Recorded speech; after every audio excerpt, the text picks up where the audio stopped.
प्यारा बाबा, भोला बाबा, अच्छा बाबा। आज हम सुनेंगे अव्यक्त बाप दादा के 2 फरवरी 1969 के महावाक्य। इस वाणी में बाबा ने बहुत ही अच्छी विधि बताई है कि आप सूक्ष्म वतन का सैर कर सकते हैं, आप सूक्ष्म वतन को देख सकते हैं, सूक्ष्म वतन में घूम सकते हैं। तो आइए सुनते हैं कि कैसे हम सूक्ष्म वतन वासी बने, या कैसे हम सूक्ष्म वतन को साकार में रहते हुए देख सके, कैसे हम सूक्ष्म वतन को नीचे उतार सके। बाबा ने कहा, कई बच्चों ने संदेश भेजा कि आप हमें भी अपने अव्यक्त वतन का अनुभव कराओ। यह सभी बच्चों की आशाएं अब पूर्ण होने का समय पहुंच ही गया है।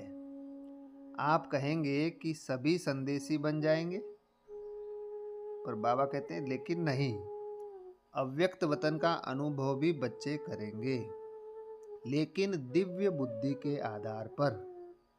इसमें बाबा कह रहे हैं कि एक तो होते हैं संदेशी, जो शरीर से जैसे समझो थोड़ा सा झटका लगता है और वतन में जा कर के संदेश लेकर के आती है। तो बाबा ने कहा कि सभी अव्यक्त वतन का अनुभव करेंगे, मतलब सभी संदेशी बन जाएंगे ऐसा नहीं है।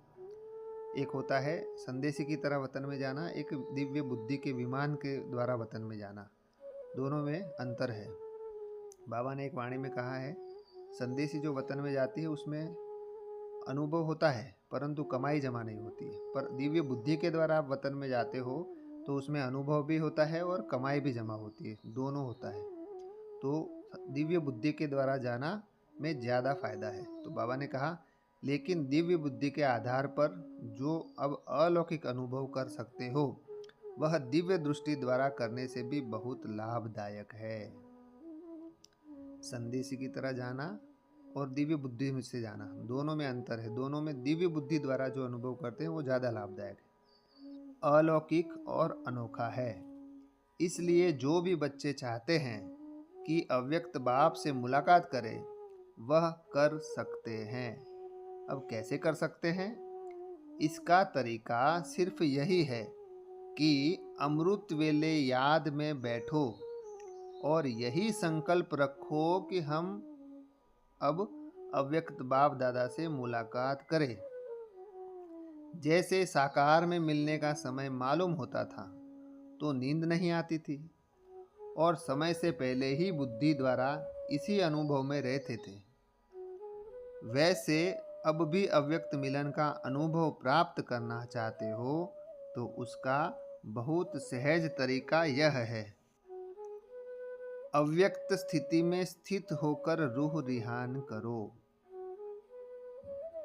कैसे बोला बाबा ने कि अव्यक्त स्थिति में स्थित रहकर रूह रिहान करो और संकल्प करो कि अव्यक्त बाप दादा से मुलाकात हो अमृत वेले।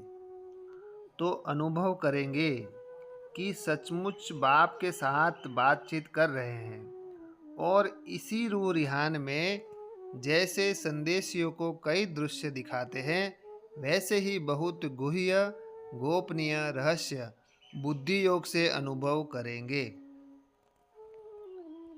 लेकिन एक बात यह अनुभव करने के लिए आवश्यक है, वह कौन सी मालूम है?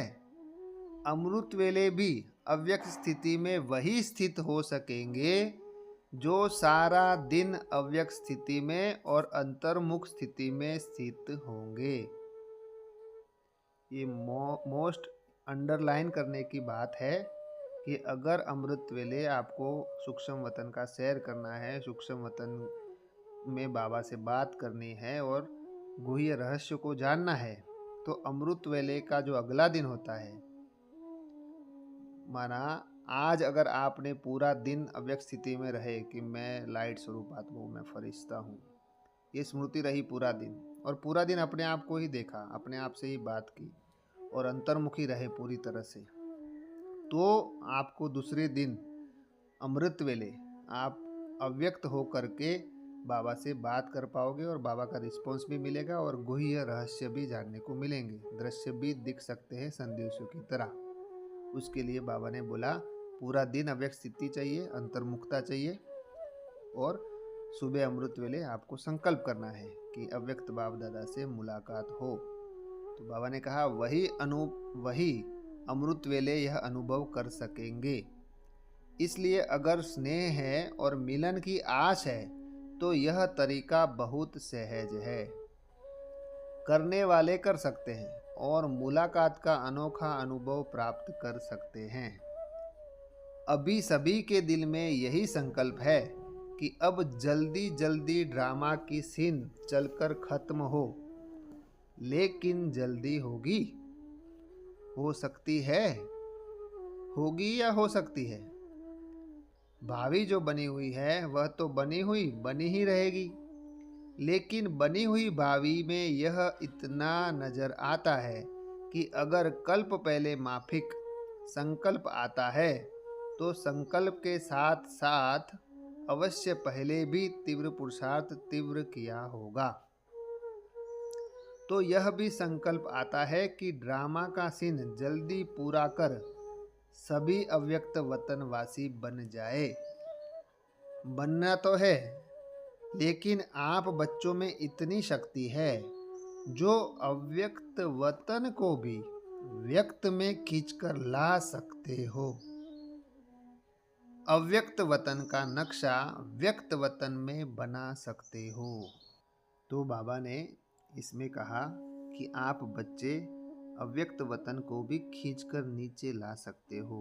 इतनी शक्ति है बच्चों के अंदर। अव्यक्त वतन का जो नक्शा है वो व्यक्त वतन में बना सकते हो। माना जो अव्यक्त वतन की जो लीलाएं हैं वो आप साकारी दुनिया में भी कर सकते हो। इसमें मुख्य बात बाबा ने बताई कि अगर आपको अव्यक्त बाप दादा से बातचीत करनी हो या संदेशी की तरह गुह्य रहस्य जानने हो या चित्र देखने हो तो उसके लिए आपको तैयारी अगले दिन से ही करनी पड़ेगी। माना अमृत वेले से लेके रात तक आपको पूरा अंतर्मुखी होना पड़ेगा। माना किसी को भी नहीं देखना है, अपने संकल्प को देखना है, अपने आप को देखना है और अव्यक्त स्वरूप धारण करके रहना है। माना अव्यक्त स्थिति में रहना है। अव्यक्त स्थिति माना बार बार ये संकल्प करना है कि मैं ये शरीर नहीं हूँ, मैं इस शरीर में आत्मा हूँ और मैं अव्यक्त फरिश्ता हूँ। बार बार संकल्प करो कि मैं ये शरीर नहीं हूँ, मैं फरिश्ता हूँ, मैं लाइट स्वरूप आत्मा हूँ। अपने आप को लाइट स्वरूप में देखो, अपने आप को लाइट की बॉडी में देखो, सबको लाइट की बॉडी में देखो और पूरा अंतर्मुखी हो जाओ।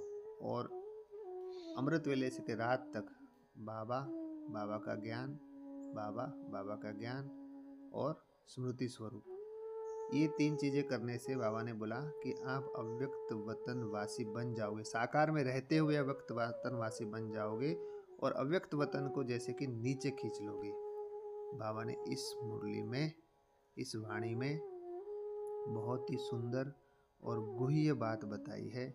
अगर हम पूरा दिन अव्यक्त स्थिति में रहते हैं, लाइट बन के रहते हैं और सबको लाइट स्वरूप में देखते हैं और पूरा अंतर्मुखी होते हैं, अपने आप को ही देखते हैं, अपने आप को ही चेकिंग करते हैं, कोई संकल्प दूसरा नहीं, आत्मचिंतन और परमात्मा चिंतन, पर चिंतन बिल्कुल भी नहीं, पर दर्शन भी नहीं। तो आपको दूसरे दिन अमृत वेले बैठ करके सिर्फ संकल्प करना है कि मेरी अव्यक्त बाप दादा से मुलाकात हो, अव्यक्त वतन में बाबा से मुलाकात हो और बाबा से बात हो। तो बाबा ने कहा तो आपको गारंटी के साथ गुह्य चित्र भी बाबा दिखाएगा, गुह्य तो गुह्य राज भी बताएगा और डायरेक्ट बाप दादा से आपकी मुलाकात होगी। तो मैं आत्मा आप सभी के लिए ये शुभकामना रखता हूँ कि आप पूरा दिन अव्यक्त स्थिति में रहे, अपने आप को लाइट की बॉडी में देखें, चारों तरफ लाइट ही लाइट देखें, ये अभ्यास करें और पूरा अंतर्मुखी रहे, पूरा अपने आप को ही देखें।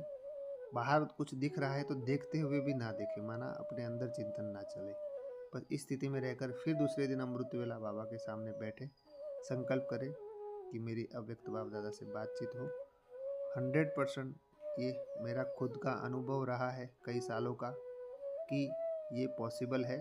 और बाबा जो बोल रहे हैं ये तो मुरली हमने अभी पढ़ी है, पर हमने जब नहीं भी पढ़ी थी तभी ये अनुभव हमने पहले कर चुके हैं कि बाबा कैसे बातचीत करता है हम बच्चों के साथ, कैसे हमको वतन के नज़ारे दिखाता है। उसमें आप ऐसा नहीं सोचो कि संदेशी ही ऐसा कर सकती है, नहीं, आप दिव्य बुद्धि के विमान के द्वारा बैठ करके आप बाबा के ये अनुभव कर सकते हैं। ये हमारा पर्सनल अनुभव रहा है। ओ मेरा बाबा, प्यारा बाबा, मीठा बाबा, अच्छा बाबा।